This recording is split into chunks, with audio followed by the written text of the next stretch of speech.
So, bem-vindas, bem-vindos in Portuguese, and welcome everyone to our roundtable, What is New About Neo-Shamanisms, which is co-organized by NAR, the Núcleo de Antropologia da Religião, or the Network for the Anthropology of Religion, here in Lisbon at the CRIA, the Center for Research in Anthropology. And also it's co-organized by ISARS, the International Society for Research in Shamanism, for academic research of shamanism. The incentive to organize this roundtable today has been triggered by the realization that the so-called concept of neo-shamanism, along with relative concepts such as the New Age or the New Spirituality, for instance, are still quite ignored, or at least not easily included, even in academic discussions about shamanism in general itself, despite the rising popularity of in more recent decades. So the idea is to bring together three scholars who are experts in, let's say, neo-shamanic or contemporary shamanic practices in order to reconsider and deconstruct the neo or the new in neo-shamanisms. Without further ado, let me introduce you to our three guest presenters and briefly also explain the timetable of our roundtable. And let me just share my screen.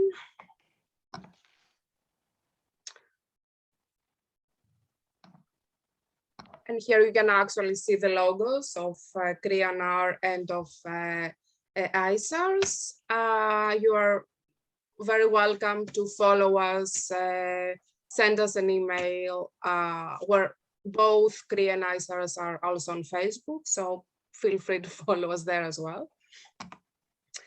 So our first guest speaker is Silvia Rivadosi, who is a researcher and assistant professor at the Ca' Foscari University of in Italy, where she teaches Japanese religions with a focus on modern and contemporary Japan.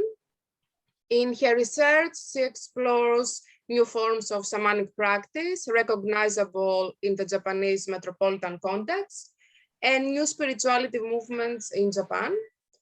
From 2013 to present, she has done fieldwork both in Japan, mainly in Tokyo, and virtually.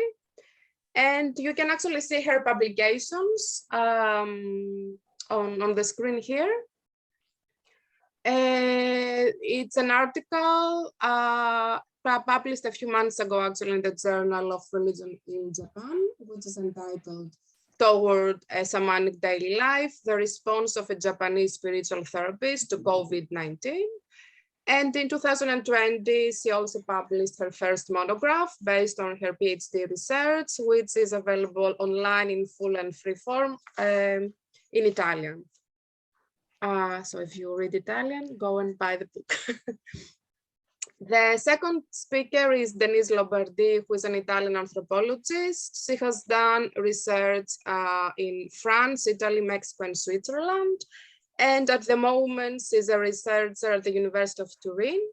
She currently works on the understanding of the importance of the religious and spiritual dimension in hospitals. Denis is associated with CRAFT, the Contemporary Religions and Faith in Transition in Turin. And excuse my French because I don't speak French, the group Société Religions et Laïcités, well, in Paris, and her research concerns contemporary spiritual practices with special attention to neo-shamanism and healing rituals in Western societies. Her research publications include, you can actually see them here in the document, the pilgrimage of French spiritual tourists to the wild springs of Mexican neo-shamanism, an international and intercontinental bridge published in the Ciencias Sociales y Religión, And the article, to find oneself is already to heal oneself, therapeutic process or mediated self-discovery through neo-shamanic practices, for the journal Cargo. And our last but not least speaker is Evgenia Fotiou, who is a cultural anthropologist researching indigenous knowledge systems.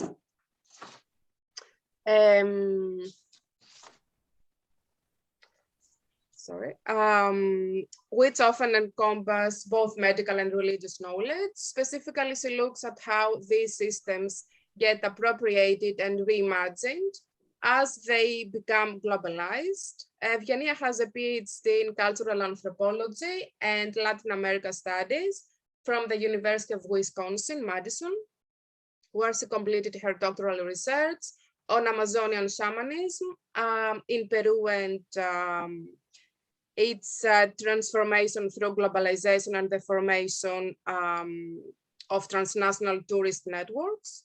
She's currently writing a book on Amazonian sorcery while researching the revitalization of pre-Christian religion in modern Greece. She's an expert in medical anthropology, anthropology of religion, shamanism, Amazonian cultures, and gender, and has taught courses on these subjects. Her current work urges scholars of all disciplines to re-examine assumptions about indigenous knowledge systems and to engage meaningfully with non-Western epistemologies. And you can actually see the publications, some of her publications here. Shamanic Tourism in the Peruvian Lowlands, Critical and Ethical Consideration in the Journal of Latin American and Caribbean Anthropology. The Role of Indigenous Knowledges in Psychedelic Science, the Journal of Psychedelic Studies, and the Globalization of Ayahuasca Shamanism and the Erasure of Indigenous Shamanism in the Anthropology of Consciousness. So,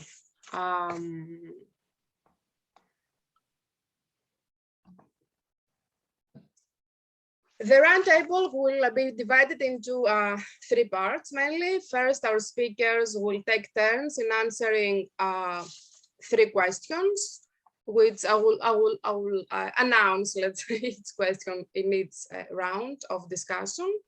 And then Anastasios Panagotopoulos will be the discussant and comment collectively on the 3 papers.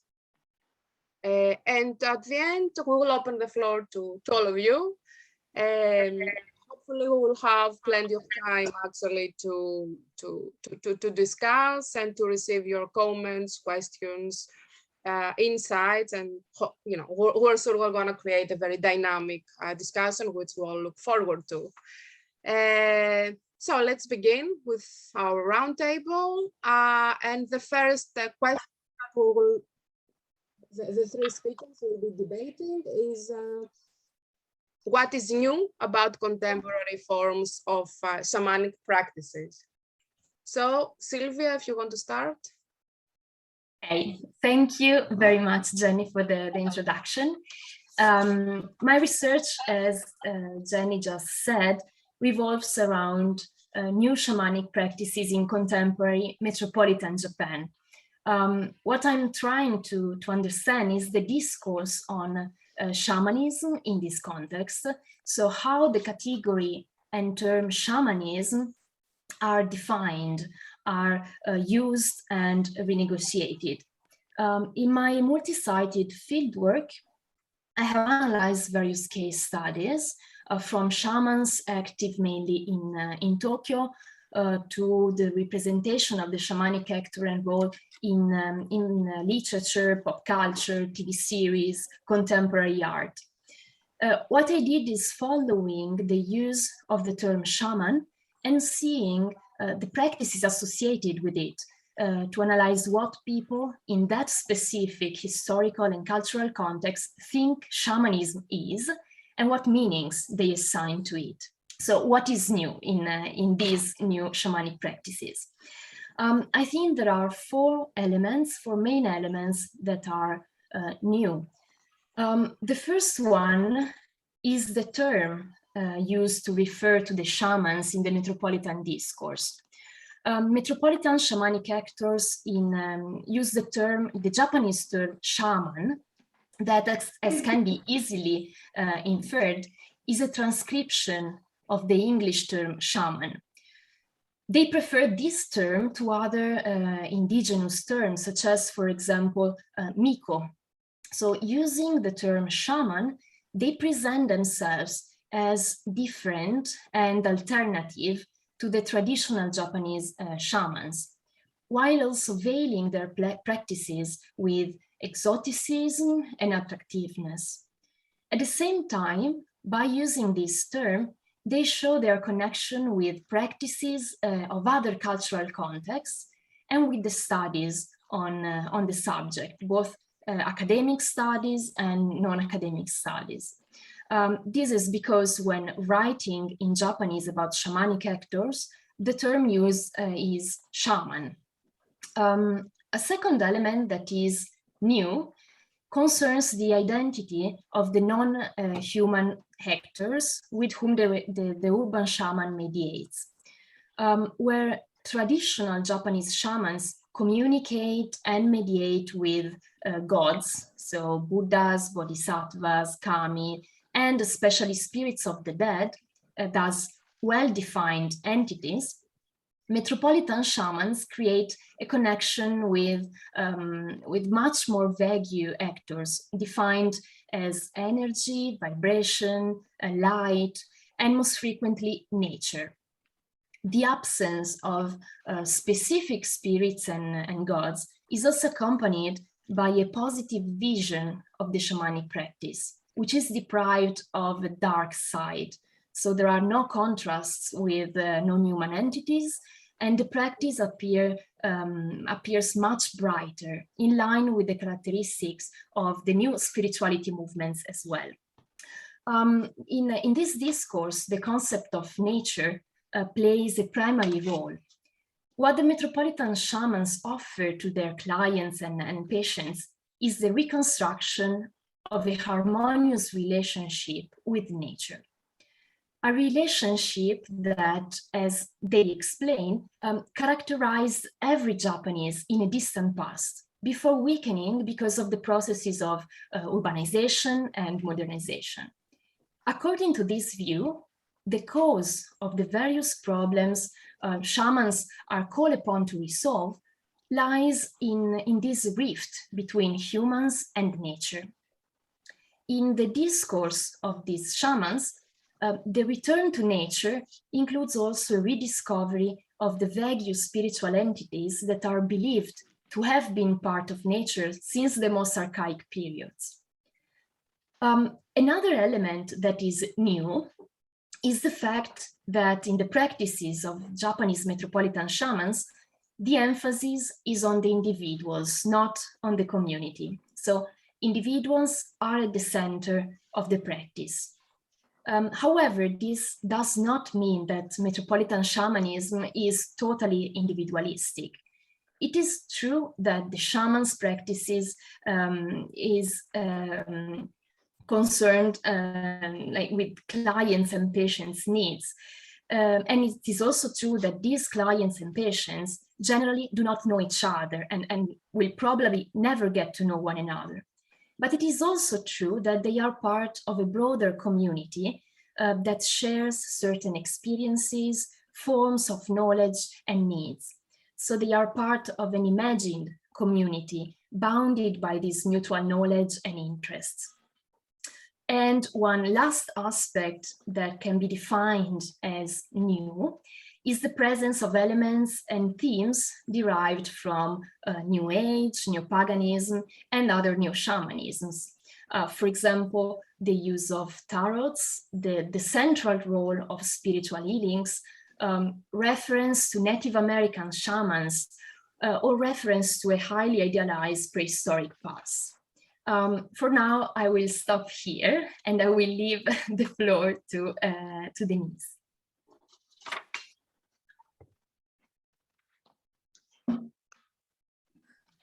Thank you.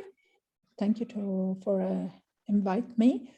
And what is new about contemporary form of shamanic practices, thinking on this question, I was thinking about my field work. I did my research mostly in France and Italy.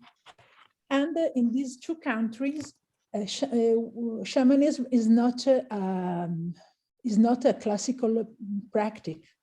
What I mean is that we don't have traditional shamanism, nor in Italy, neither in France.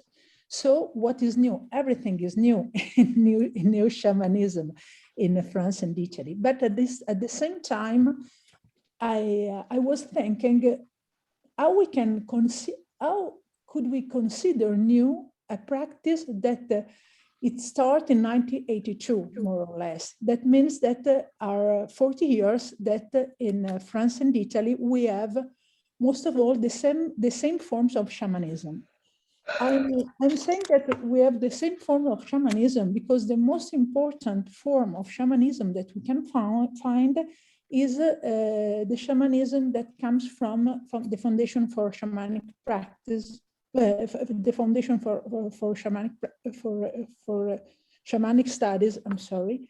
A foundation was built by Michael Arner, an anthropologist who studied during the 60s, the 50s, the 60s, and even the 70s, the Jivaros culture, and he started to he studied the Jivaros culture and their utilization of ayahuasca. And he conceived, he built, I would like to say, a form of shamanism that could be easily understood and used by Western people. So the core shamanism. And what I saw during my fieldwork in these two countries was that the technique of shamanic trip was the same that Michael Arner imposed, we can say, at this time. So it's new, a form of shamanism that is still the same from 40 years. I don't know if we can consider it as a new form of shamanism. And another part of my fieldwork was with a Mexican shaman, an Otomi shaman, who came to France to give seminars. And those kind of neo-shamanic practice that I have followed are without the intake of psychotropic substances. So people could achieve an altered state of consciousness with the drum beat. This is the only way that people could reach this different kind of state of consciousness. And the other kind of shamanism that I found during my research was the Otomi shamanism. And it was a Mexican shaman. He said that he was a Mexican shaman, he was really Mexican. And he proposed another form of shamanism, a sort of indigenous shamanism for Western people. And during my fieldwork, I went to Mexico with a French group of tourists following this Mexican shaman to discover what was this traditional shamanism. So I'm not sure that it is so new, the form of shamanism that we can find at the moment in Europe, talking about French and Italy. About indigenous shamanism, I will answer with the third question that I think about the second question about boundaries. I think that we will arrive there. And the element that I found new is the most important role of therapeutic instances. In my opinion, it's more and more neo-shamanic practices, as many of alternative practices, is going in the psychotherapeutic direction. This is one of the issue that I find in all the seminars that I have followed. during the last year, I follow even the seminars online, but this is another kind of a field work, in my opinion. And so, okay, 5 minutes. I give the time to Evgenia. Thank you. Thank you, Jenny, for the introduction, and to Sylvia and Denise for sharing a bit about the research. My research studies the intersection between medicine and religion, as Jenny said, and I'm particularly focused on Amazonia as it's entangled in global tourist networks. And much of my published work addresses different facets of the globalization of Amazonian shamanism. Specifically, I look at Ayahuasca Shamanism, which is a type of shamanism that utilizes the hallucinogenic plant mixture called ayahuasca, which is indigenous to the Amazon. For my doctoral research, I investigated the phenomenon of shamanic tourism, basically Westerners pursuing participation in ayahuasca ceremonies, which began in Amazonia in the 1980s. I have worked on this since the early 2000s, while this phenomenon was still at its infancy. And I worked in Iquitos, Peru, which is today considered the Mecca of shamanic tourism. What I witnessed during my fieldwork was the emergence of a tourist industry around ayahuasca and the resulting formation of transnational therapeutic networks. Today, for example, there are numerous people who have learned this tradition and lead rituals around the world. Initially, I was interested in the motives of Westerners who engaged in this practice and the ways that they conceptualize their experiences. I discovered that while contemporary shamanism in Amazonia emerged as a response to the violent and disruptive process of the rubber boom, which was a very traumatic period for Amazonia, today it is viewed as the healing force for bodily and mostly mental ailments that are perceived to stem from a spiritual impoverishment in Western cultures. My research also engages with some of the contradictions and power relations inherent in this type of tourism, especially the ways that Amazonian medicine is being appropriated and reimagined by Westerners. I address issues of representation, cultural appropriation, and essentializing discourses about indigenous knowledge systems, which have proliferated through the globalization of ayahuasca shamanism. This interest in ayahuasca has shaped the discourse in specific ways in the last 2 decades. First, a therapeutic model has emerged within shamanic tourism and in other contexts. Ayahuasca and plants used in what are called shamanic dietas in the Amazon, which were traditionally part of a healer's apprenticeship to build relationships with the spirit world, are now being used as therapeutic tools, meaning anyone can do them for their own personal purposes.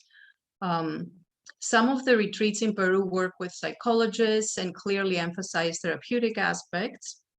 And the data from shamanic tourism also reveals the centrality of spiritual pursuits among participants, something that is not surprising considering the important role that psychedelics, or entheogens as they're now called, have played in the development of what Fuller called unchurched spirituality. So the easy answer to the question posed here is that what is new in contemporary Amazonian shamanism is this intercultural contact between tourists and local shamans. However, I am also reluctant to speak of any kind of newness at all. I have to say that ayahuasca shamanism has been in a constant state of transformation. It moved to the cities long before tourism, and it served different purposes than it did in the jungle. In the jungle, for example, it was more culture affirming. It was used in communal rituals in many cases. In these rituals, they recited myths important to the group. in the cities, it was used more to heal. And today, with a transnational expansion of these practices, it has become more of a psychotherapeutic tool.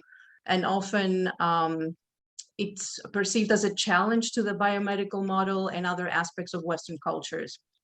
And of course, there are several churches that use ayahuasca as a sacrament that have Christian elements, but they also have incorporated clearly shamanic elements as well.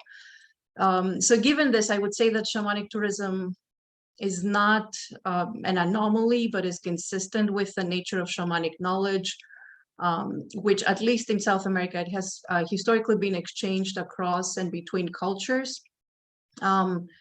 Power and symbolism have been sought outside a particular cultural location. Again, this exoticism that was mentioned before. And this is also found in Western traditions, spiritual traditions, where esoteric knowledge was often sought in faraway places. So this kind of exchange is not new per se. And during my research, I did not find tourism to be, because I went in expecting that this would be, that tourism would impose meaning to local practices. I didn't find it to be just that, an external force that imposes meaning on local shamanism. Rather, I found that there is a two-way exchange, and Westerners who engage with this for a long time, they eventually adopt shamanic discourse, especially one that involves relationships with non-human persons. And this discourse has become, and by that I mean spirits, and this discourse has become part of the circulating discourses on ayahuasca in the last couple of decades. However, and I will close with this discourse, despite attempting to engage with indigenous epistemologies, is often essentializing and might contribute to their further marginalization, which is also not exactly new. Thank you. Thank you so much. Wow, so many questions and issues and really interesting points have been touched already. So I'm sure we're gonna have a great discussion afterwards. So let's move to our second general question, which is, are boundaries between new and indigenous forms of shamanism becoming more elastic? And this time, let's move around the speakers, and let's have Denis speak first, then Evgenia, and then Sylvie. Okay, so I've thought a lot about this question because of my knowledge with the Indian Atomy shaman. And I'm not a specialist in Atomy shamanism. I'm not an Americanist, I have to say it, because it's more really important. But I did a multi-situated research, and I went to Mexico to follow this group of tourists, but I went even to not only with the tourists, but to stay in Mexico to understand how traditional shamanism was acted in Mexico. So, and when I was in Mexico, so I follow a pilgrimage with Atomy people. And I found what it was the true, could I say, the traditional shamanism for them. And it is important to remember that shamanism, the Atomy shaman, as scissors, is presented with scissors because they cut off figurines in a particular paper. And then they give life to these figurines that represent entities, that these entities are named Nthaki, and they give life to these figurines through the blood of animals. So, and this is the classical, Jacques Galinier has written many books about this kind of shamanism. and when and first of all, I met the shaman for Western people in France, and then I went to Mexico to discover the Otomi shamanism. And I have to say that the shamanism for Western people has nothing to do with that kind of shamanism that I've seen during my my pilgrimage with indigenous people. And the shamanism that the Mexican people, the Mexican medicine man proposed for Western people is built upon Western references. And it's a shamanism that talks about energy, nature, as Sylvia said before me. And the feeling of nature, the importance of feeling in a good way with themselves, the importance of love, of all these kind of Western representations. It has nothing to do with traditional Otomi shamanism. It's really, really different. There's nothing. The starting point is different. There are different cosmology behind this kind of these two shamanism. So the traditional one with Nthaki and all this stuff is a political shamanism, is a shamanism for a community. Is a very specific that it is that it goes with Catholic tradition. Instead, the shamanism proposed for Western people, it's a shamanism that comes from New Age practices, from our contemporary spiritualities. This is, I'm talking about what I saw during my fieldwork. I'm sure that someone could say something different about this. But talking about Otomi shamanism, I didn't found I don't think that the boundaries become more elastic. It's exactly the counter. We are on the opposite way, in my opinion. This is okay. That's all. I try to stay in 5 minutes, as you say, Jenny. If you want, I can talk more, but I'm looking at the watch, and so 5 minutes, and I stop.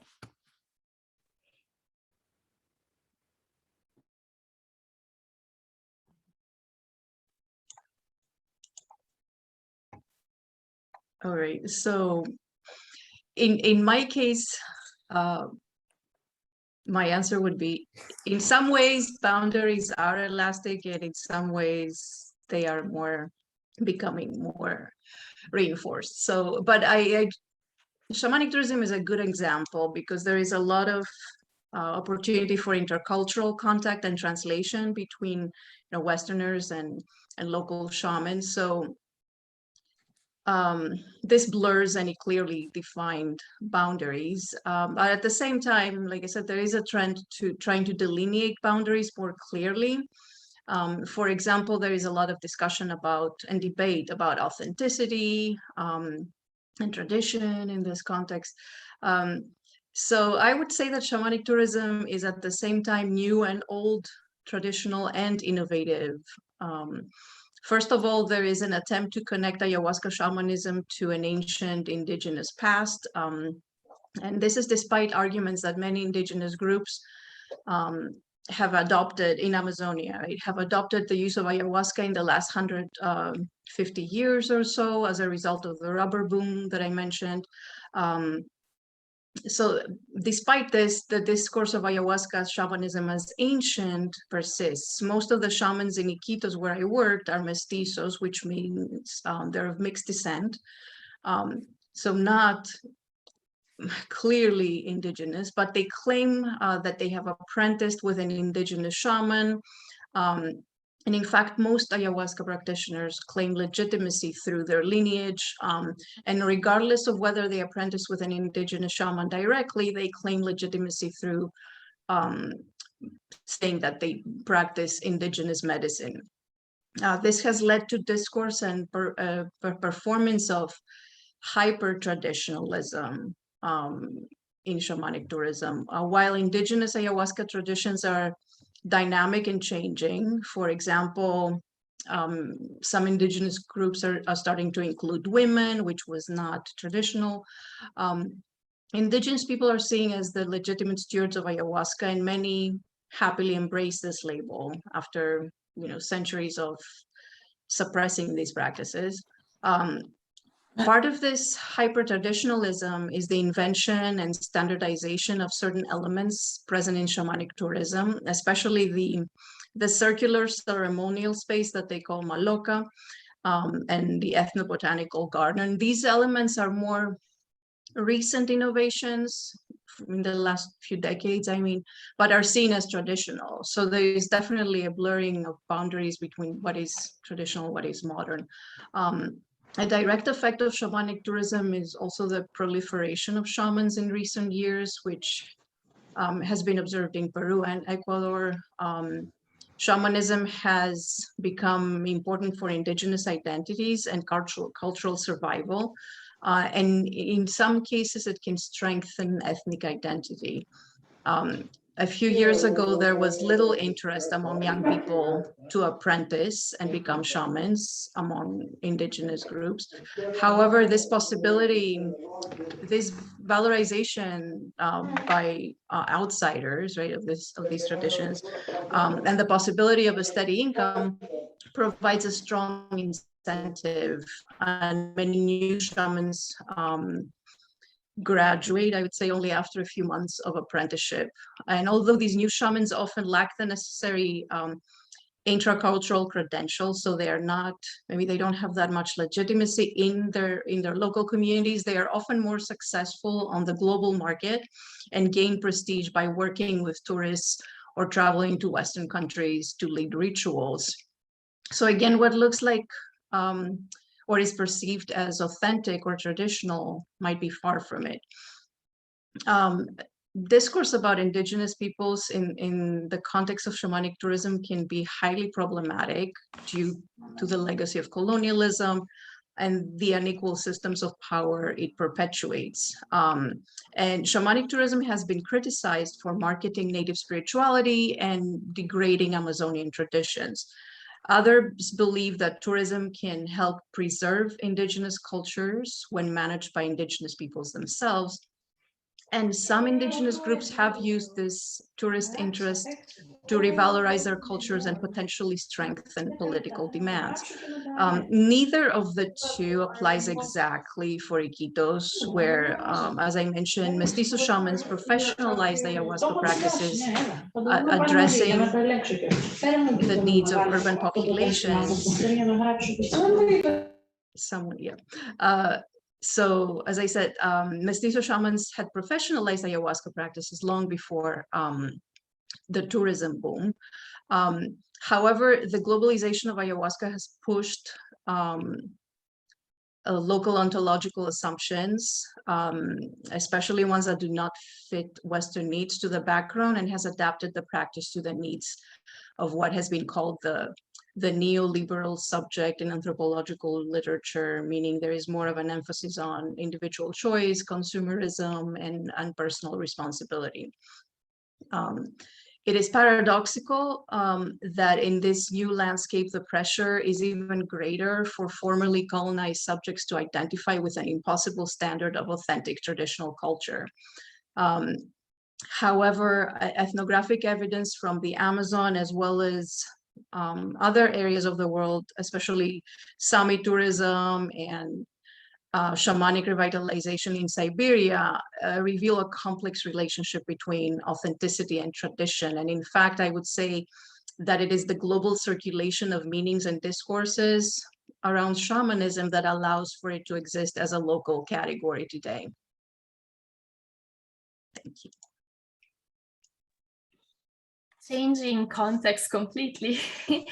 I would say that in Japan, there is a rather clear distinction and spatial differentiation between two kinds of shamanic practices.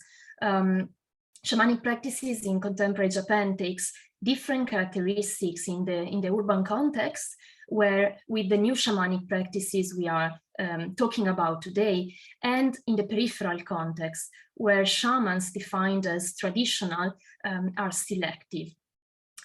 Before actually answering this question, I think it is necessary to very briefly talk about these two contexts so that then my discourse becomes clearer.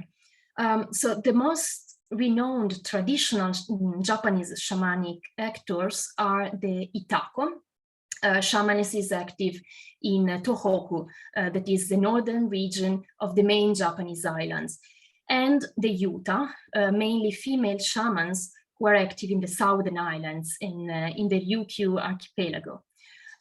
They are both specialized mainly in the communication with spirits of the dead, while also offering communications and rituals with the gods. Right now, the number of Itako is rapidly decreasing, while certain islands in the south are witnessing an increase in the number of their shamans. Interestingly, these shamans are recognized by the scholars to be authentic shamans, although a few decades ago, following Mircea Eliade's consideration on the topic, there has been a lively debate on the authenticity of their practices and on the possibility to rightly define them as shamans. The main point was that generally the traditional Japanese shamanic actor do not experience ecstasy, but mediate with spirits while being possessed by them. Things differ for new metropolitan shamans. From what I saw during my fieldwork, generally neither ecstasy nor possession are part of their practice.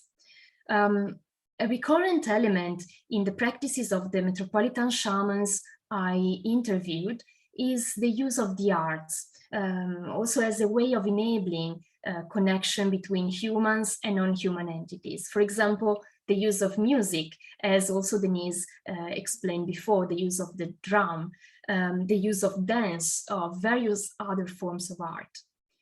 And this connection between shamans and art is not something new in Japan, but it was characteristic also of the ancient Japanese shaman, the so-called Miko, who was associated with various performing arts. Both the traditional and the metropolitan shamans have the ability to directly communicate and mediate with non-human entities in various ways, with the aim of obtaining knowledges and powers necessary to help their clients and patients. And in both contexts, such an ability derives from the encounter and the teachings of other shamans, or from the call of spirits. Therefore, neither the access to the profession nor the role performed by metropolitan shamans are actually new. This said, the specificity of the practice of new shamans is connected, I think, to their geographical position. They are specialized in solving the problems affecting those living in the urban context, problems that are seen as a consequence of the hectic city life. This is also why they do not communicate with the spirits of the dead, but with spirits of nature. So today the situation is this. We have two main shamanisms, a traditional one in the peripheries, and of course, this category is not homogeneous and includes different practices, and a new one in the urban context where various shamanic practices can be found. However, the boundaries between the two spaces and practices, and here I finally come to the main point of my answer, well, these boundaries are more porous than they seem. There are two processes that are particularly interesting to understand this porosity. The first concerns the fact that new shamanic actors generally visit traditional ones in Japan, but not only in Japan, and refer to the traditional indigenous practices as a way of acquiring legitimation. And the second process that shows how the boundaries between new and indigenous forms of shamanism are becoming probably more elastic in the Japanese context can be found in the Southern Islands, where young shamans are shaping their roles in ways that differ from their tradition. So they use new technologies and media, they reenact roles, rituals, and definitions. And for example, they use the term shaman instead of emic terms such as Utah. So yeah, for these two main processes, I would say that these boundaries are probably becoming a little bit more elastic in the Japanese context.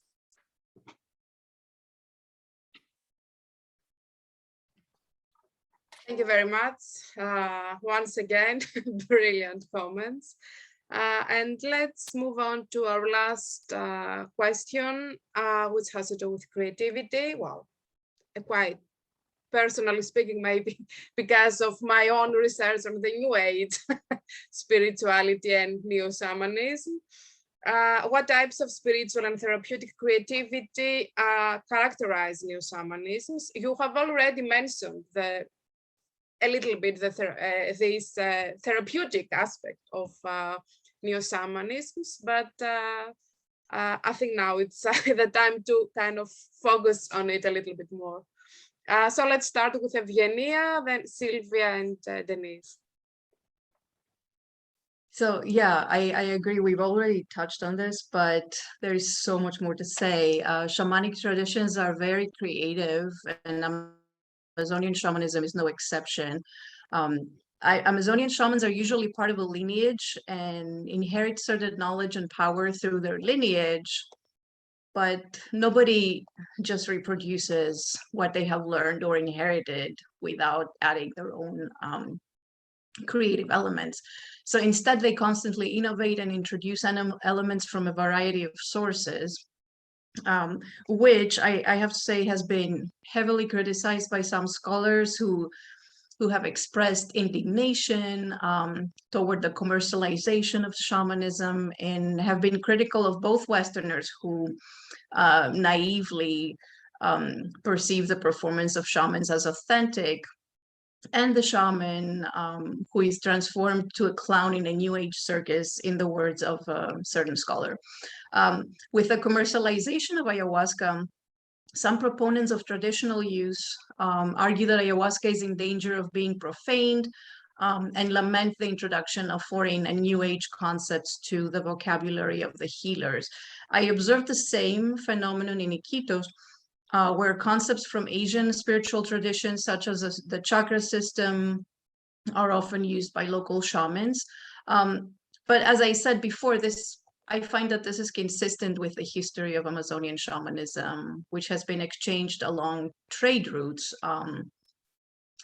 However, while cultural exchange has historically been part of shamanism, and healers have been eager to adopt powerful foreign elements, for example, biomedical symbolism has been part of Amazonian shamanism for a long time.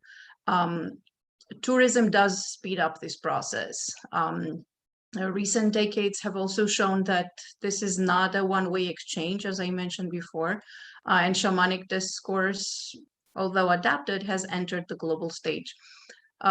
Without going into a big discussion about New Age, I agree with those scholars who have argued for a move beyond scholarly models that assume that commodification necessarily devalues authentic culture.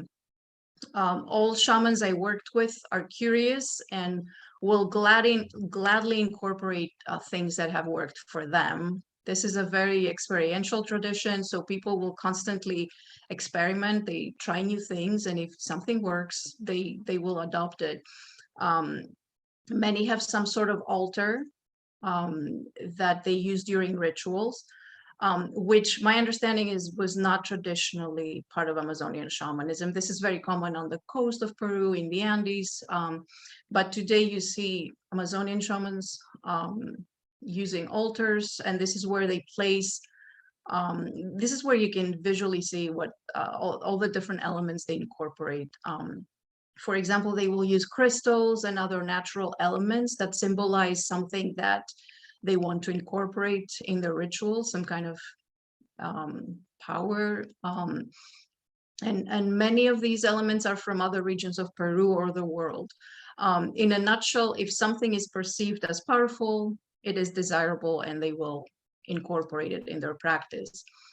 In addition, I noticed that shamans that work with Westerners are very mindful of what image they project. So there is a performative aspect involving a performance of indigeneity often that has been observed in other types of similar types of tourism. To appear more authentic, for example, some mestizo shamans will wear indigenous garb and often exclude Christian elements from ritual spaces because Westerners might not perceive them as authentic. For example, I have seen a certain shaman adjust her attitude to the visitors at her retreat. She would remove the Christian images and symbols from the ritual space when she realized they were offensive to foreign visitors, and restored them when she performed rituals for groups of Peruvians who were Catholic. So yeah, at the same time, I have also seen an older shaman who held rituals in the back room of his house in Iquitos, and he always had a picture of Jesus in front of him during rituals, right? Because that was part of his practice, right? So elements from different traditions coexist. I would also like to caution that scholars are part of this co-creation of shamanism that have been discussing. Some scholars have contributed to the popularization of shamanism and to shaping the discourse around it. Denise mentioned Michael Harner, he's one among many. In fact, you can say that shamanism is co-created by tourists, in this case, indigenous peoples and academics, among others, showing that a lot of what is perceived as traditional or authentic is the product of a complex feedback loop.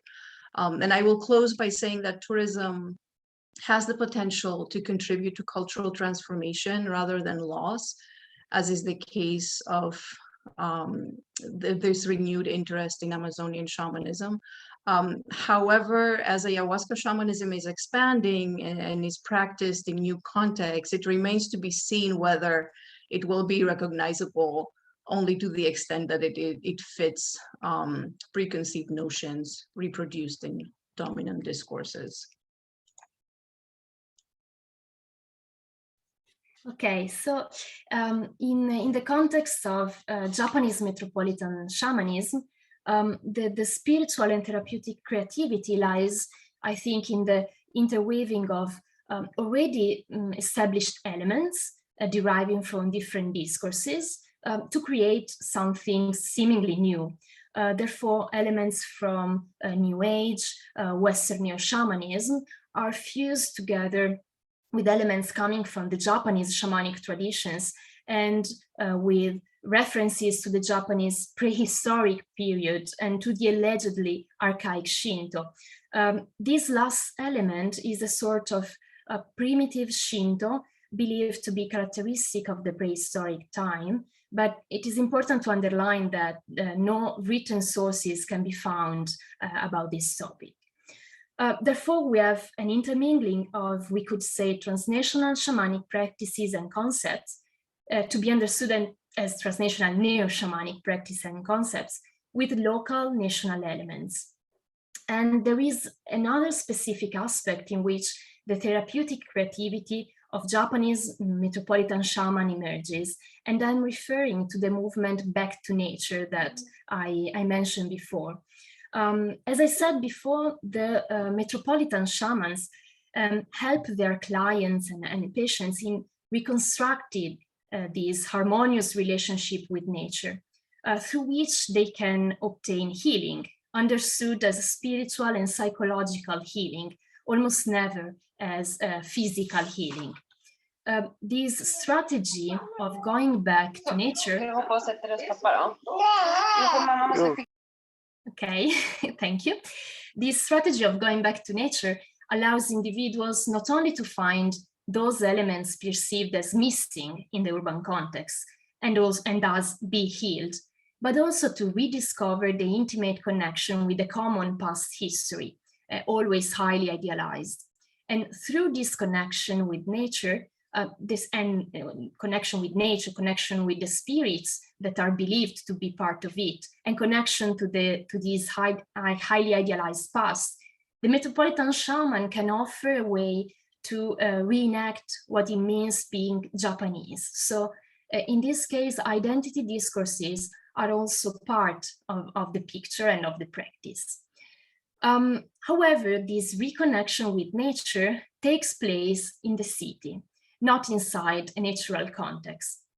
Workshops to learn how to recreate the lost connection with nature, healing sessions, all the various practices offered by metropolitan shamans take place in the city.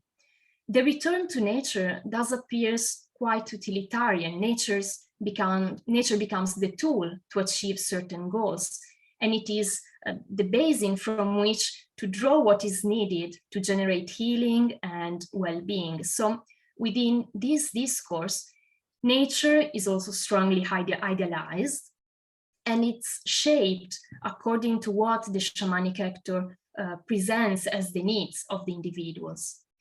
It is in a certain sense an artificial, unnatural nature. And this characteristic of nature is evident, especially in one of my case studies, that of an urban shaman who recreates the connection between individuals and nature by using plants that he himself grows in a greenhouse. Therefore, I think that what metropolitan shamans offer their clients and patients is not the presence of nature, but its essence. So those elements and concepts that are believed to have always been part of nature, and that once rediscovered can give the individuals a sort of stability. And the creativity of Japanese urban shamans is visible in this construction of the concept of nature, which becomes a useful concept for perceiving, rediscovering, and describing oneself. And once again, the self, the individual, is at the center of the shamanic practice. It is in this sense that we can also understand the lack of a real engagement in environmental problems by these metropolitan shamans. So the connection that they intend to reconstruct only works in the direction that goes from nature to man. And so the need to take action to safeguard nature is absolutely not generated. This specific conception of nature has been forged through the assimilation of elements coming from various other discourses, from the environmentalist movements in the 1970s to New Age and the so-called modern Western shamanism, in which the role of nature is central, from Orientalist and self-Orientalist discourses on the innate love of the Japanese people for nature to the environmentalist religious paradigm. I believe that this way of understanding and using the concept of nature is the main aspect where the creativity of Japanese new shamans is evident, together with the interweaving of many different themes and practices that I mentioned before. And now I leave space to Denis.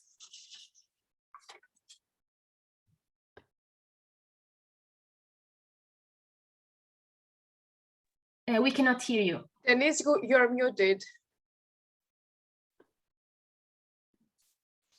So sorry. I would like to talk to you a little bit about what happens during shamanic journey during the seminars, and to make some comparison with the psychotherapy, with the Western psychotherapy. So the participants during the shamanic trip are invited to visualize working inside their own body to the rhythm of their breathing and to the sound of the drum. At the end of the shamanic journey, the participants are invited to sit in circle and to describe what they've seen and felt during the encounter with the shamanic entities. The shamanic entities are the totemic animal or totem animal and the spiritual guide. And these techniques allow patients or participants to engage in a sort of self-therapy, which is not based on classical principle, but enables them to find their inner self, or as they described it, their actual real self. They are always looking for something that is inside of themselves. The shaman doesn't know the reason the participants have come. His or her instructions are addressed to the group as a whole group. Nobody during the shamanic neo-shamanic session declare the reason for which they arrived at the seminar. Participants at the end are unable to say what exactly was healed, but they said that they feel healed. Neo-shamanic practices implement some of the mechanisms commonly used during conventional therapeutic treatments, such as the verbalization of quasi-oniric experiences to let hidden subjective content emerge, or sharing the experience at the end of the session as on group therapy. At the same time, we observe other recurrent elements pertaining to shamanic sessions alone. For example, the presence of exotic objects recalling other cultures, the sporadic character of the workshop, the lack of continuity in following one particular shaman, and the absence of transference and counter-transference. And having following many seminars, the element which has the most impact is the fact that shamanic sessions are at once different from conventional psychotherapies and at the same time a sort of a concentration version of it. Within the frame of a conventional psychotherapy, the patient and the therapist meet on a regular basis, usually weekly, for a time ranging from few months for short therapies to several years for psychoanalysis. Therefore, the patient-therapist relationship is a long-term practice based on the pace of the sessions and the latency between one session and the next. In contrast to this, if we take each shamanic journey as a sort of therapeutic session, up to a dozen such sessions follow upon each other during a standard 48-hour seminars. This density of the shamanic sessions compensate the fragmented nature of this session due to the infrequency of the seminars and to the lack of constancy with a single shaman. Although a therapeutic continuity is maintained through the multiplicity of related practices undertaken by shamanic participants. Many of the latter attend many workshops and are avid consumers of the therapeutic spiritual marketplace, capable of managing a number of different related well-being related practices. For example, visualization, breathing techniques, meditation, yoga, communication with different entities like channeling, divination like tarot, and so on. Long-term conventional therapeutic treatment, and we are talking about psychotherapies, is replaced by fragmentation or diversity of multiple practices, allowing patients to acquire self-knowledge in order to better address their existential and relational problems. Another, in my opinion, important feature of neo-shamanic workshop that has therapeutic vocation is participants' constant shifting from the position of patient to that of healer. Ritual efficacy is rather created through the relational dynamics entailed by this being enacted by the same person. The experience of this duality is articulated through a circular relationship between the imaginary proposed by the shaman who guides the group and the subjective imaginary of the individual patient. The participant moves from the role of patient to becoming a shaman for somebody else. In undertaking this process, the participant learns that healing another means healing oneself and vice versa. Acquiring the ability to heal oneself gives one the capacity to heal another. What I mean is that in this kind of practices, the shaman is a healer and a teacher at the same time, because people, the practitioner, the participants at the end acquire the same kind of knowledge of the shaman. And we can even see those kind of spirituality as a sort of a workshop, a training workshop. And people in a second time used all this technique to start their career, their neo-shamanic career. It's quite typical. They are never only patient. The most part of the time they try to become healer on the way.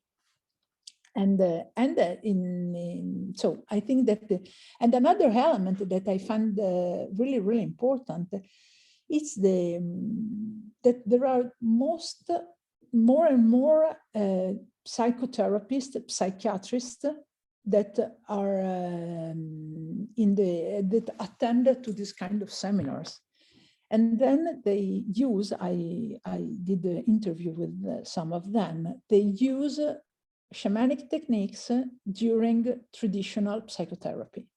So, as Silvia said, there's a continuous porosity between the conventional and alternative practices.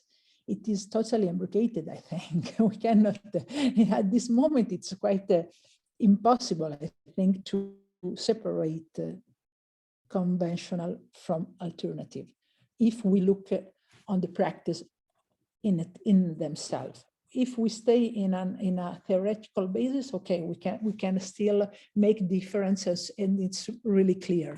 But as anthropologists, when we are on our field work, we are obliged to say that it is impossible to still separate conventional from alternative. And I think that the creativity resides in this porosity between the two fields that are communicated in both senses. Okay, that's all. Thank you, Denis. Sylvia, Eugenia, thank you so much for such an intriguing, dialogue or trialogue, if I may. So I'm gonna pass now the word to Anastasios to our discussion for today, and then we'll open then the floor to all of you to ask any questions you may have. Anastasios? Hi, Jenny, and thank you very much, Sylvia, Denise, and Eugenia, for your great presentations, and not only great presentations, but I think the format was very dynamic and interesting in these three basic questions, which in the beginning they all sounded to me very similar, but it proved to be very, very useful the way it was divided, because there was a kind of development of the presentation, but not as a very dry format or a monologue. It almost seemed like a dialogue between you. And I also think the questions themselves have an importance, even if they more or less discuss about what is new about neo-shamanism and what's its relation with more, let's say, traditional understandings or practices of shamanism.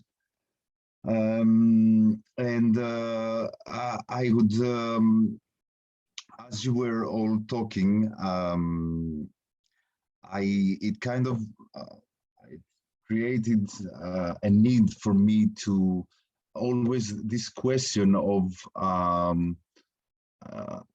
translated to what is new about neo-shamanism, to move away a bit. You all seem to move away a bit from the importance of the shaman.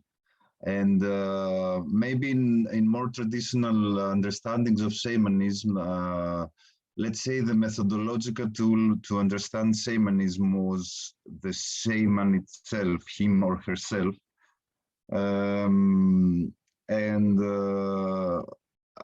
I don't know, I'm reminded of, let's say, for example, Viveiros de Castro. He says that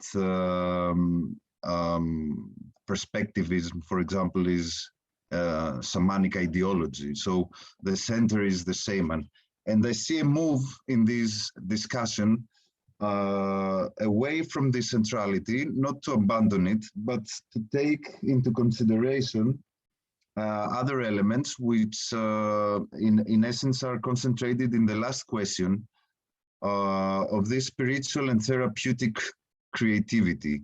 And one just broad question that comes to my mind is whether whatever new there is in neo-shamanism, if we can start talking about, let's say, and don't misunderstand me for that, a sociological discussion of neo-shamanism. And what I mean by that, moving away from, let's say, the spiritual healer and examining more, let's say, not call them clients or patients, but let's say the collectivities that are around the shamans.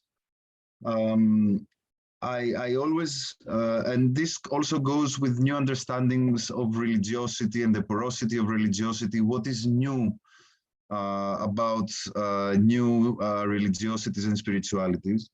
I always have this question, which I cannot say I have answered it, but is there anything new on a global scale to talk and move a bit beyond the localisms that, I mean, anthropology is always sensitive to, and I don't say we should abandon this sensibility to the local context, but I really feel there is really something new, but not only in shamanism, but in general, in the religious attitudes and spiritual explorations of, let's say, modern subjects, but I'm not localizing that to, I don't know, the West or Europe or North America at all.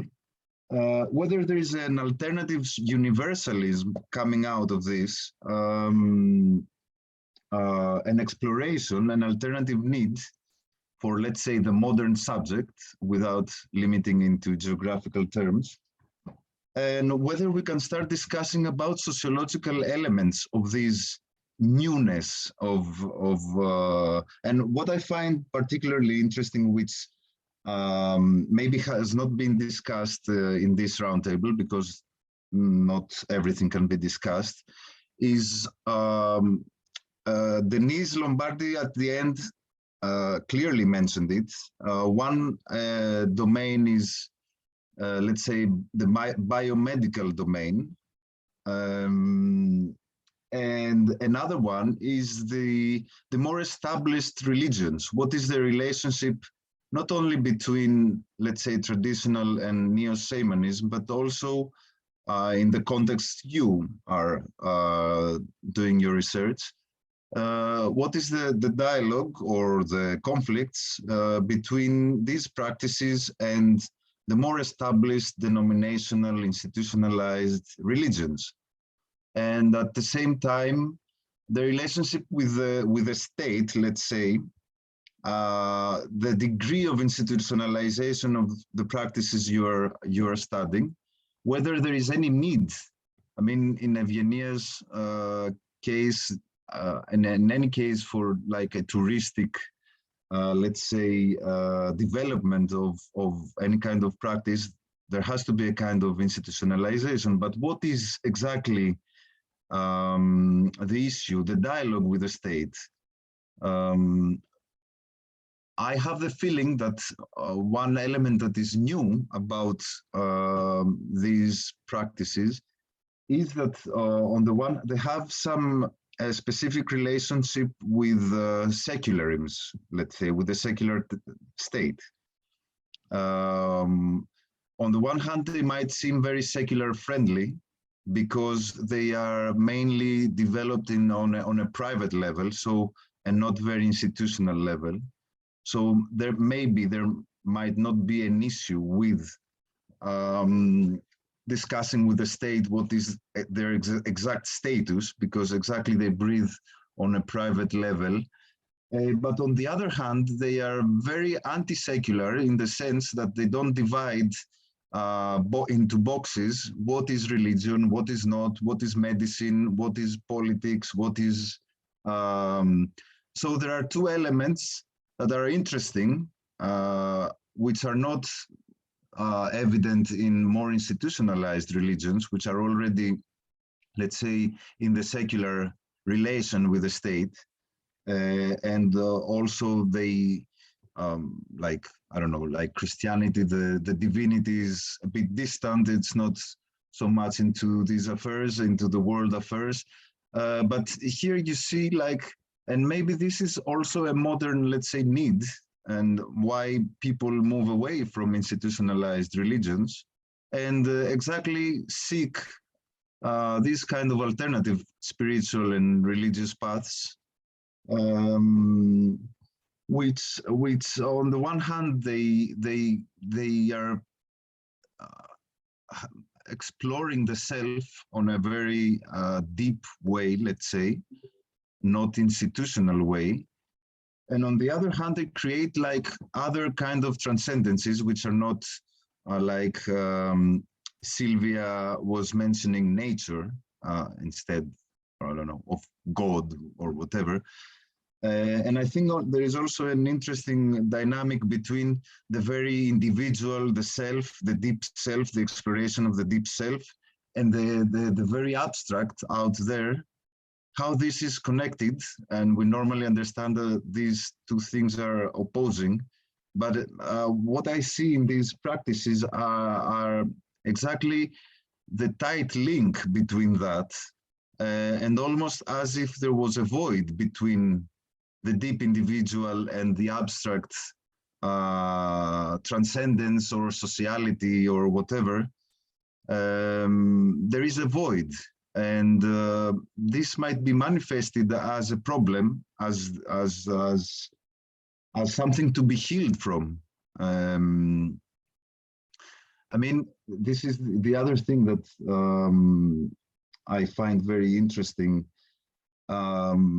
A big part of these practices are almost like crying out that there is a problem to be healed from, and quite universal and not so local at the end of the day. And I repeat, I don't have many answers to all this, but I really feel there is something neo in all this, and we are still trying to understand what exactly is this neo. And yes, I think that it's very interesting to delve more into not only the shaman or the state, as I mentioned before, but also, let's say, this group, this is sociological group that seeks and is an outsider and insider at the same time. Or, for example, in Evgenia's presentation, the tourist. Why is there something to our era, let's say, that more Westerners are trying to are seeking these, and why is it framed in terms of well-being? So there is a lack of well-being, but how exactly is this articulated? And not necessarily solved. Maybe it's just expressed or or expressed as a weakness to understand all of us, what's going on in the modern world when there are so not any new paradigms, let's say, neither on a political level, ideological level. There are no new paradigms of understanding where we are going exactly. And I found very interesting the comment of Sylvia saying that there is this deification of nature, but this is not linked directly to an ecological activist movement exactly.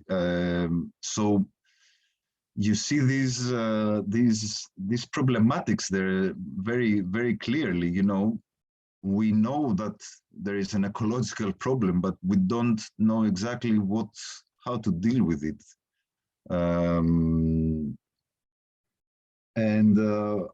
Maybe I will shut up because I like more discussion than monologue. And if I can, as a discussion, if I can come with a second round of questions, but only if there is time for that.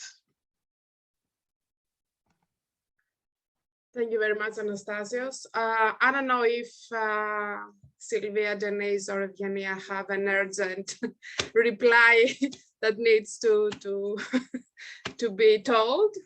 If so, please go ahead before we open the floor to everyone to ask their questions. I would like to say one thing. During this my work at the moment, I did an interview with patient in hospital, and what I saw that people who believe, that's all. It means that you can be Catholic and believe in all this Catholic important issue, okay? But at the same time, you can believe at the same time of alternative spiritual practices. It's not a problem. I think that the most interesting thing is how it is building this kind of way of belief in something. And I hearing about Sylvia and Evgenia, I think in fact that we have there are many questions that for example, what Sylvia said about ecology, even in France and Italy, there's always this over-representation of nature. But it's an appearance of nature. It is totally built up for participants. But at the end, there's not a real engagement. I don't know how you can say it, but it's a sort of facade, we call it in French, that it could be enough in a certain way for spiritual seekers, maybe. I don't want to say that there's not a real intensity or real instances, but this kind of practices often are very mainstream, I think, and this is the reason which they are so popular. Because another thing that I didn't say is that you don't need any kind of know-how about neo-shamanism to go in a seminar. You buy 48 hours of seminar, that's all. You don't need to have particular skills or knowledge, or there's no selection. It is a spirituality adapted for everyone.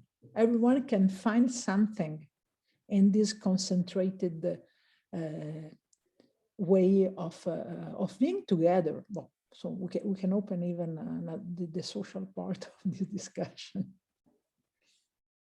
Can I just add a comment to that? Precisely in the word mainstream. This is exactly the interesting thing, that we firstly, and this is, let's say, this could answer a bit the second question of the roundtable, the boundaries between the old and the new. There is a dimension that we feel like nothing changed, let's say, no? Nothing has changed. Of course, everything has changed, but there is something on a very simple level of this porosity of people just exploring and using things that they find useful for them, for their lives, for themselves. And you can see examples all over the world on spirituality and religiosity, either very traditional or very modern about that. But the fact that there is a kind of, we feel it's mainstream, while the paradigm, the religious paradigm, the Western religious paradigm, some decades ago, the mainstream was an attachment, strict attachment to, let's say, a denominational religion. This says a lot, I think. Yes, yes, I use this specifically mainstream because it's more mainstream alternative practices than Catholic practices, if we so really close to the practices. In observing in France and Italy it's Catholic country, but are less and less mainstream, in my opinion. Okay, let's now open the discussion to everyone. So who would like to ask something to our speakers?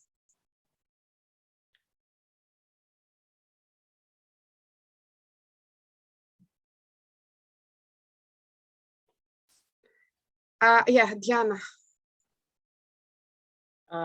Okay, so thank you, everybody. This was really a great roundtable, and it was provocative and exciting, and really congratulations for your wonderful researches. I know quite well, but maybe more small little comment and then a question addressed to the three speakers.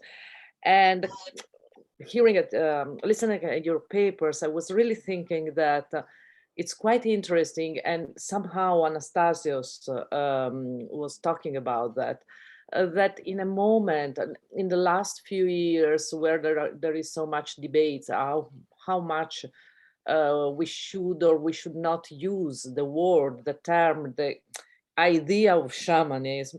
Well, Vitebsky wrote, and it was absolutely right, actually, talking about indigenous shamanism, that shamanism doesn't exist. There is no shamanism, there are just shamans. So shamanism as an invented category. But what I was really thinking now, there is somebody has the microphone open. Yeah, what I was really thinking now that it's quite interesting that for let's say indigenous shamanism, is better to talk about indigenous shamans, but for neo-shamanism, which is highly a form of highly idealized syncretic practice inspired by indigenous people, the term shamanism is actually perfectly okay. So I would propose really to use the term, the shamans for indigenous practices and shamanism for neo-shamanism. And this is the second part of my question. I have many questions. I would have many comments. It's very interesting what you told the three of you about the perception or maybe the importance of nature in neo-shamanism in Japan, in Italy, in France, as well as in ayahuasca tourism. And here are a little bit the question. There are many studies about nature in indigenous context. It's very interesting that in most of indigenous languages, there is no word for nature. There is absolutely no translation for nature or for what we mean by nature. So this highly idealized idea of nature, how is nature perceived? Because of course, especially in Japan, it was so interesting what you, Sylvia, mentioned about Japan, urban shamanism and artificial nature somehow recreated or reinvented just to provide the idea of nature. Okay, so what really is a big question, but what really nature represent in the three contexts you are talking about? For many indigenous culture, there is something like a mother nature, but is an entity or a goddess, but is mostly the mother earth and is not exactly the concept of nature. So what does really means this idea of nature? Of course, there is the sense of danger because of what is happening, because of the climate change, because of the destruction of the natural environment. But there is much more behind, I think. And this is my question, what is behind?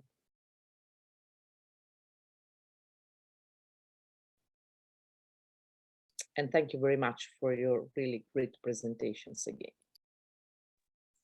I think I can start answering. Thank you very much for comments and also this question. How is nature perceived? I actually asked my informants what's the meaning of nature, like using the word nature. That interesting is that this term in Japanese is shizen, and it has been created in the 19th century with the encounter with Europe and North American countries. And the answers I got varies from nature equals plants, and it's a very limited perception of nature. And this answer comes from that urban shaman that grows plants in the greenhouse. So we can see how he built his practice and his concept of nature. But more generally, nature is home to spirits that are connected with this very ancient, archaic Shinto tradition that never existed probably, or we don't have sources to talk about that. So what I tried to say before is that the meaning of nature is, the concept of nature is used as a way to discover something about oneself, to reconnect oneself with the past, with that spirit, very vaguely defined, that was always there in the whole Japanese history. And I think this is how nature is perceived as a tool to go back in time and to find in that archaic, idealized past what is perceived as useful today to solve these problems in the urban context. So this would be my answer. Thank you. Thank you very much.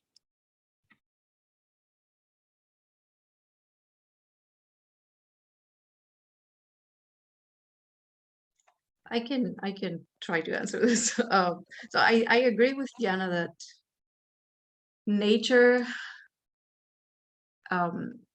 in at least in Amazonian cultures, I don't remember like a concept of nature as something separate from humans.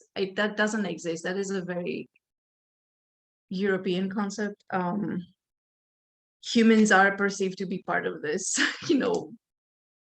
of the same thing, right? And actually, if we go back to Viveiros de Castro and perspectivism, humans are not even perceived to be superior or on top of the food chain or anything like that. Again, this is very Western. But in shamanic tourism, there is a lot of discourse about Mother Nature. A lot of people in interviews have told me about how they, through the plants, they connect to nature. And it's very similar to what Sylvia was saying, that there is an attempt to go back to And that relates also to what Anastasios was saying, that there is a sense that there is something broken with our culture.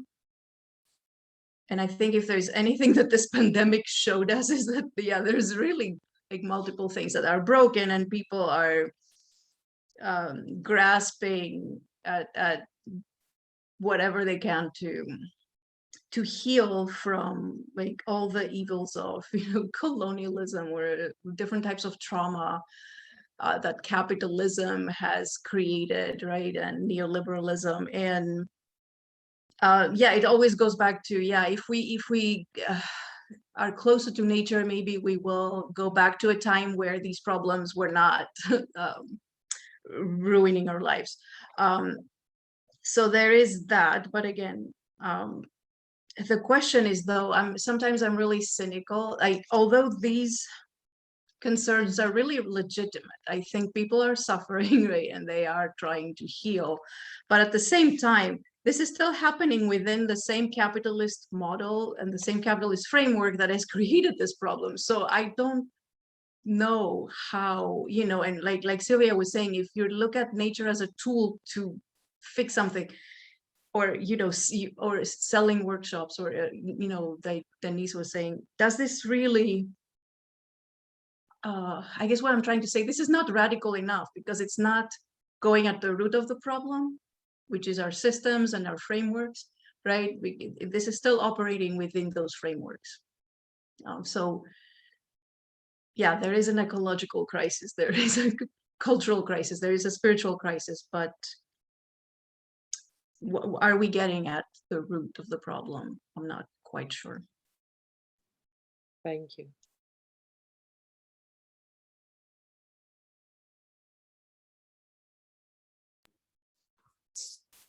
If we have time, I can say something about nature that I found the idea, the concept of nature that I found during shamanic neo-shamanic seminars is quite similar of Sylvia natures without plants, So it's a sort. What I found, yes, it's an idealization, a sort of illo tempore, as said Mircea Eliade. So something that you have to refer, and it is even related to the feeling, to the senses. In this kind of seminars is always evocated without a really describe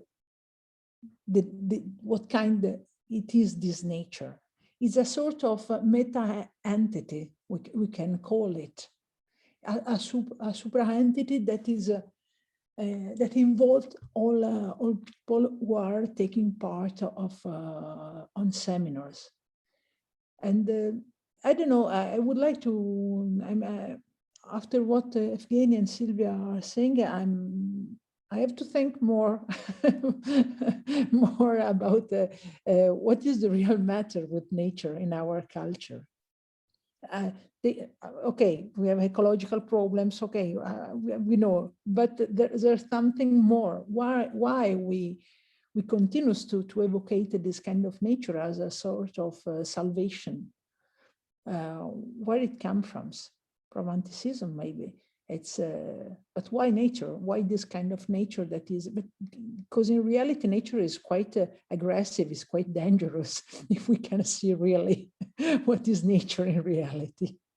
Why we need this kind of dreamly nature to have our to have spiritual practices? Why always those happy nature going with spiritual practices? What is the link between this? I have to think on it.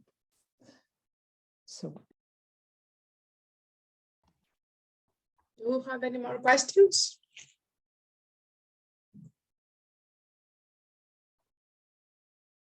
Yes, Gerasim.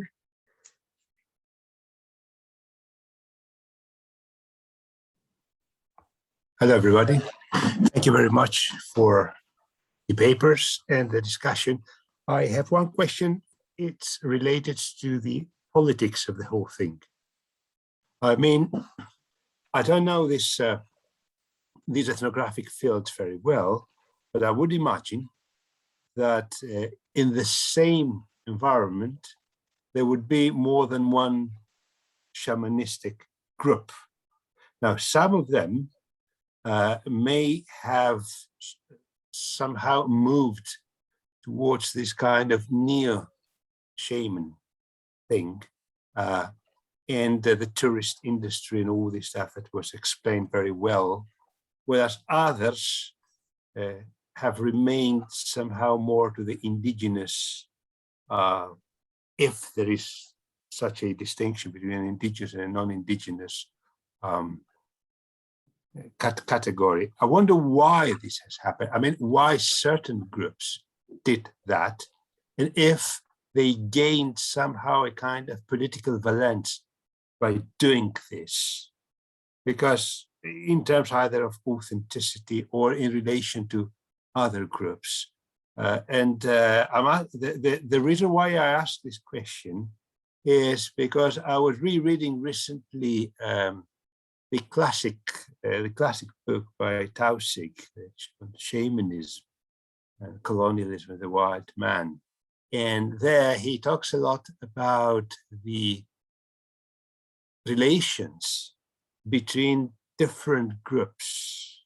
And some of them were groups that catered also for mestizos or for whites, and others were supposed to be more sort of Indian. But then this kind of Indianness of these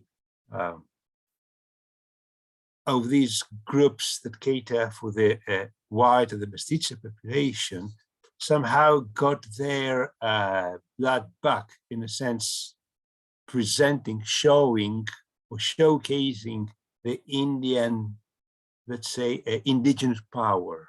Someone talked about hyper-traditionalism. I like that very much. And I would like to know a bit more about that, about the politics behind all this thing. Thank you. So that was me with the hyper-traditionalism. So what I found both in my research and in the literature is that, well, first, I found that a lot of indigenous groups around Iquitos have not used ayahuasca in a very long time because it was not allowed by missionaries, or because they were told that, you know, anything that had to do with indigeneity was bad. There a lot of racism in Peru, right? So these traditions were abandoned, and now you have this interest from outsiders telling them, okay, this is valuable, this is really cool, right? So I saw that some communities are starting to revive these. I'm also interested in revitalizations a lot, and why these happen. And in this case, it's a way for them to regain their confidence, and also to improve their community's well-being, but also it is political. Like, it makes a political statement that we are valuable, right? We have something people want and it's valuable, and they're becoming proud of their traditions. And I've seen that in Brazil as well, where a lot of indigenous groups have become involved in these international conferences about ayahuasca, and they become these kind of spokespeople for their group and indigenous peoples in general. And there is always, going back to the previous question as well, an indictment of Western, practices and destruction of the environment. And, they present themselves as,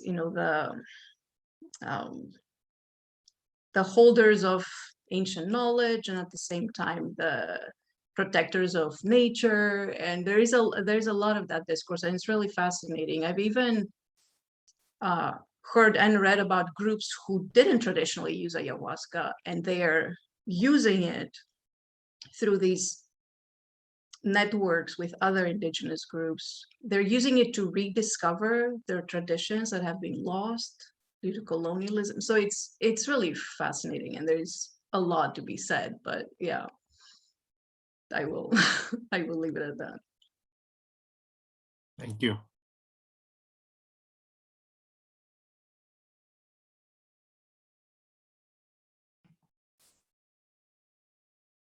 So if there's no more urgent questions, maybe I can kind of jump in, because I was quite, well, not troubled, but both by the comments by Anastasia and by Diana as well. Because we have also to say, you know, why we chose to speak about neo-shamanisms, and we put this S at the end, and we debated quite a lot which title we should use, because speaking as well, you know, from my own personal experience as well as a researcher of new spiritualities, I feel that we always are, in a way, without even realizing it, on the defensive. You know, why do we actually study neos, and why and how we should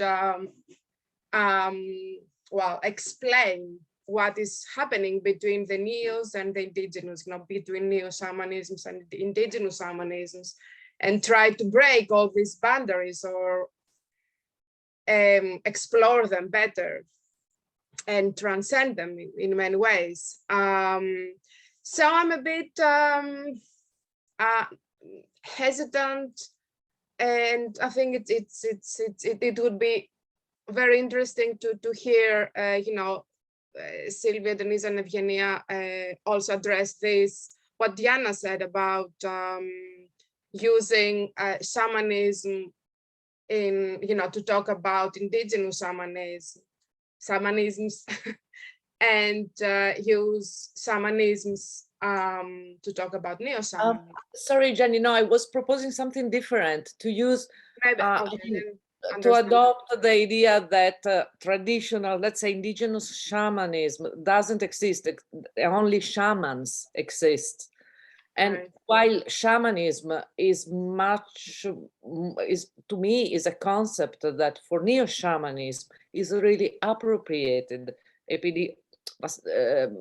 Basically, the world over, there are many common points on neo-shamanism group. We can really talk about neo-shamanism, while maybe for indigenous shamanism, even using the plural is probably not appropriate. And I'm just, you know, supporting the idea that probably there are, in indigenous context, there is not really shamanism, but only shamans. But for neo-shamanism, I think it's a very appropriate definition, but maybe it was not clear what I explained. No, thank you. No, yeah, I grasp that, but also I think it kind of made me think about, you know, whether by not using, by not focusing on the shaman or on shamanic healers as much, you know, in the context of neo-shamanism, you know, whether we kind of deprive them from their power in a way, you know, when we because we want to encompass all this creativity and all these, like, as I said, you know, these well, transnational boundaries that are happening, but then we kind of lose the individual. And on the other hand, one of the main critiques about neo-shamanism and neo-shamans is the individualization of these practices. So, you know, there are lots of conflict there. That's what I think I was also trying to say, you know, that we need to have all these, like, well, roots to take and to think about when we think about neo-shamanisms. I don't know if you know, our speakers want to comment something about that, and about the why we chose neo-shamanisms in the plural sense and not in the singular sense. I think it would be important to hear. And then we'll have a question by Surina, if I pronounce her name correctly, sorry. I would like to start with Diana's question again about the use of the term shaman and shamanism, because I was thinking that in the case of Japan, of these metropolitan practices, also shamanism does not exist. So we have shamans in this context, but not shamanism. So the idea of shamanism as a construction can be applied also to this context, while probably talking about Michael Arner's creation, shamanism could be used, but then I will leave Denis to discuss this specific point, especially because in my context, the participants are using the term shaman to define themselves. So I cannot but use this same term to talk about them. And about the S, to shamanisms, the idea was that of conveying the variety of practices that we can find in the contemporary reality. So yes, also in the case of contemporary Japan, there are not only the metropolitan shamans I talked about, but there are other shamanic practices, including those deriving from Michael Arner's theories. So it's not a shamanism there, there's not a neo-shamanism, but we can find various new shamanisms, and I think this is why it's important to add that S.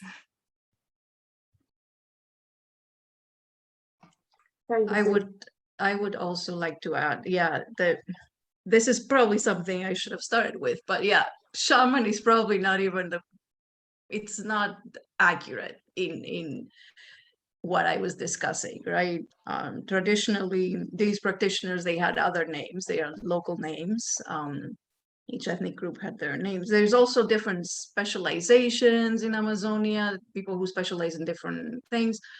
Someone who uses ayahuasca is called an ayahuasquero. There's people who specialize in tobacco and other plants or other techniques. So, but again, yeah, the reason I use this and without even explaining anything is because, yeah, people, these practitioners who work with Westerners today, they use the word shaman. And that's because, you know,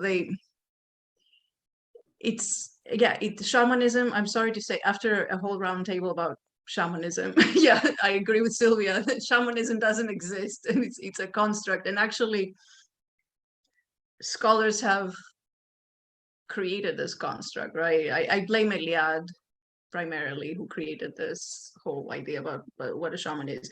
But yeah, now with these transnational, you know, networks of people and practices, it has become the word that they use, especially when they work with Westerners, right?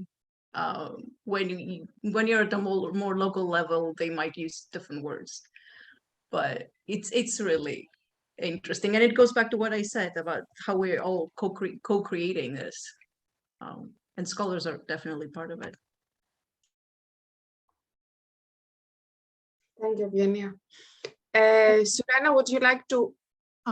Sorry, Denis. Yes. No, just one word.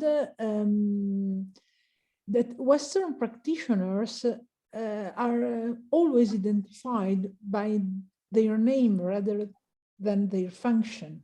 What I mean that is that the neo-shaman in France or in Italy, they don't call themselves shaman, not at all, and they don't want to be named as a shaman.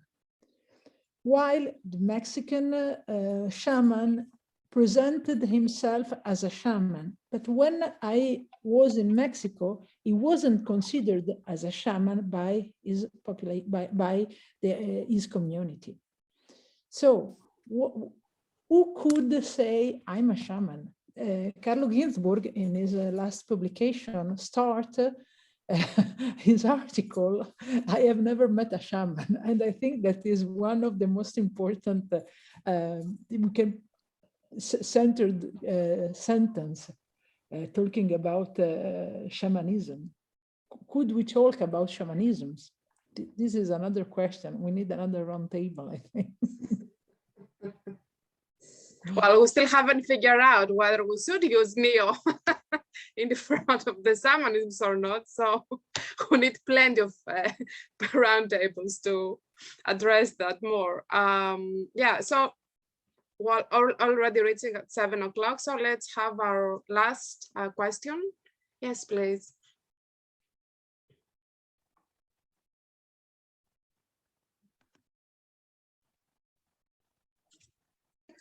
Hi, can I have just a few minutes? I know, can you hear? Okay. Yes, yes. Sorry. My study is Mongolian shamanism. Well, I have to use shamanism because it's a universal term now, in English at least, you know. So in Mongolian shamanism, of course, shamans are called bo. And well, my mostly latest concentration is the books and texts and narratives made by spirits. So I'm more concentrated on spirits, not the shamans. Shamans are modern people like me, like us. So it seems like it's more accurate to concentrate on the spirits. Well, of course, spirits also a very general term. Not all spirits are, you know, good or highly educated or, you know, enlightened, but we might say superior spirits or enlightened spirits. In Mongolian, they call it ongots. So ongots now narrating the teachings, and the shaman groups recording their narratives and publishing it as books. So those are quite a big thing nowadays in Mongolian new shamanism. Well, about the distinction that indigenous or neo-shamanism is just a special, it's not different, it's the same thing, only it's interrupted by, you know, technology or suppression or, you know, religion or all other factors, but they're the same thing. And the modern shamans, of course, modern people, they learning and adopting from the old tradition. But behind that, the only one unique thing is the spirits. So if you just concentrate on the spirits and their conversations, then we might find more answers. And so for example, the nature, what the Mongolian ongot spirits saying about nature is, they explain it like the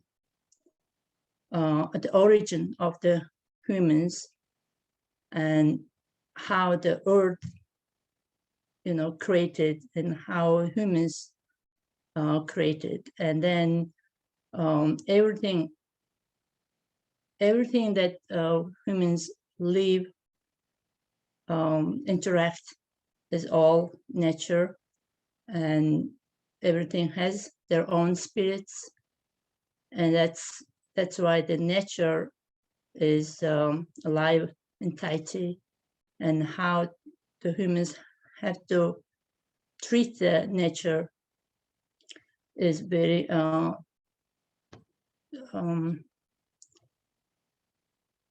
important important issue now, because the rapid development, rapid progress is the main concern, that spirits coming down now more abundant, because they're kind of warning, people that the nature is nature is supposed to be treated as like human beings. So so their term of nature is very wide, deep concept, that not just the landscape around us, it's more Earth and other planets and cosmos, so it's all connected, and the chain of the process. Well,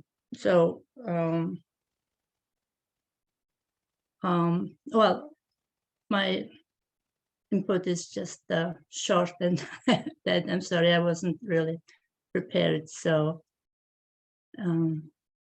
thank you, and I learned a lot from this meeting. Thank you very much. I don't know if we can take this as a comment, or if any of you have, Sylvia, Denis, Evgenia, have a very, very quick comment or answer to that, because we kind of need to wrap it up. Okay, let's take it as a very useful comment for our discussion. Since we do have Diana Riboli, who's the president of ISARS, I don't know if Diana would like to say like one last word, and maybe, let's talk about the conference that is coming up, hopefully, Yeah. in the summer. Hopefully. Well, it was really a pleasure to organize this roundtable with NAR Korea, and thank you very much, Jenny, and thank Anastasios, and thanks our three wonderful speakers, Denise, Sylvia, and Evgenia. And I think it was really exciting, is even more exciting, the fact that the roundtable explored what is new in neo-shamanism. And I think that, that the Society for Academic Research on Shamanism, which is the ISARS, that I'm representing here, but of course also Jenny, and I can see there is Davide Tori online, so all members of the executive board. Actually, the society was born in 2015 from a previous society called the International Society for Shamanistic Research, the ISSR, which actually brought together mainly scholars engaged in research on indigenous shamanism around the world. But now, also in the context of the very wide debate on global and local, we really believe that it is really important to include researches and debates on neo-shamanism in the activities, in the conferences of the ISARS, and not so much maybe to continue the dispute on what is or what is not shamanism. But what is really interesting is also exploring these, let's say, these areas in between. We are listening at the papers, and we know, for example, the involvement of maybe indigenous or half indigenous shamans in neo-shamanistic practice, or in Ayahuasca tourism. And all these forms, or this mixed form, of course, they are really interesting to explore much more. And there is only one maybe danger, which is when we talk about I personally don't like the word traditional, but not only for shamanism in general, because I think it's very problematic, the word traditional, because it's linked to something static, while shamanism was always transnational. I mean, shamans, they were always traveling all over the world. But by the way, exactly these areas, also these areas in between indigenous shamanism, what is indigenous shamanism, what is neo-shamanism, and all these practices, it is really worth much more attention in social science, in humanities, and so on. And this is also the reason why the ISARs try to include all these topics which were not really in the beginning in the society. And this is also the reason why the next issue of Shaman, which is the official journal of the society, and this will be the issue. It is an annual journal, so the issue published in 2022 will be a special issue exactly on neo-shamanisms, with guest editors Gianni Russo and Ivan Tacey, who was here in the beginning, but then he had to leave because of childcare responsibilities. And we also, of course, hope that the international conference, which was already postponed because of the pandemic, next conference will be in Borneo, in Kuching, Malaysian Borneo, in Sarawak. So we hope it will be possible this year, next year, summer next year, to have the conference. And we already received quite a lot of proposals on new forms of shamanism. So let's hope to meet many of you in Borneo to continue all this discussion. And again, thank you. And it was really wonderful to co-organize with Jenny, Anastasius, and NAR Korea this event. Thank you very much, Diana. Well, you said all about the special issue as well. Thank you, everyone. Thank you, first of all, a big thanks to our three wonderful guest speakers for today, Sylvia, Denise, and Evgenia, who, well, I think provided an excellent food for thought on shamanism, neo-shamanisms, and all these complicated concepts that we have anthropologically to deal with. Thank you very much to Anastasius, who also provided a very, very interesting discussion on the subject. Please keep following us, ISARS and NAR on Facebook and on the website. We will keep organizing all these events on the anthropology of religion and contemporary religiosity.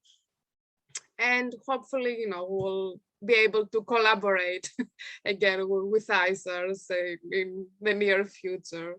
Thank you so much also for your presence, your comments today, and for contributing to the discussion, and we'll see you soon.